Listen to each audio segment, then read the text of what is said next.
خد بالك لو المروحة بتعمل معاك كده، دي كارثة حقيقية. ما ينفعش ان انت تشغلها، عشان كده ممكن الموتور يتحرق. كمل معايا بقية الفيديو وانا هشرح لك تعمل ايه. مساء الخير يا جماعة، اهلا وسهلا بحضراتكم. النهاردة اتكلم معاكم عن موضوع مهم. ليه المروحة بتيجي وقت الصيف وبتتقل معانا زي ما انتم شايفين معايا كده، مشغلينها على اعلى سرعة وبرضك نفس الكلام، لفتها بتتقل وبتعمل معانا صوت عالي. دي بتبقى مشكلة ان فترة الصيف العميل بيشغل المروحة على اعلى سرعة والموتور بيتقل في اللفة وما بيرضاش يلف وبتعمل صوت تزييق. هنا بيبقى عندنا في جلب، وانا اوريها لكم قدامكم.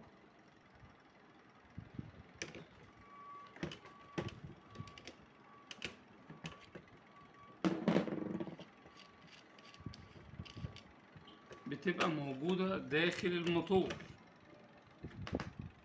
هنا، وانا هشغلها. واخدين بالكم معايا اللفة تقلت، فبالطبيعي ان انت لما تيجي تشغلها مش هترضى تلف والموتور هيسخن. واوريها لكم من الداخل عشان تفهموا ايه هي الحاجة اللي احنا نتكلم عليها.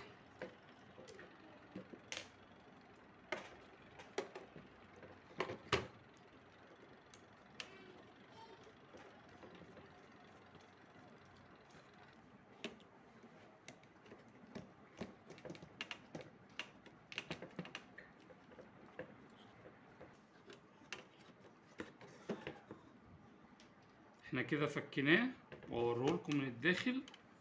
عندنا هنا الموبينة دي اللي بتلف، اللي بتوزع لنا الهواء عن طريق المروحة اللي بتركب هنا، وده الملف اللي بيولد طاقة مغناطيسية عشان دي تلف. الجلب زي ما انتم شايفين كده أمامية وخلفية. لو عاوز نكمل في الجزء التاني اكتب لي في التعليقات، ولو استفدت دوس لايك واشترك في القناة لكي يوصلك كل جديد.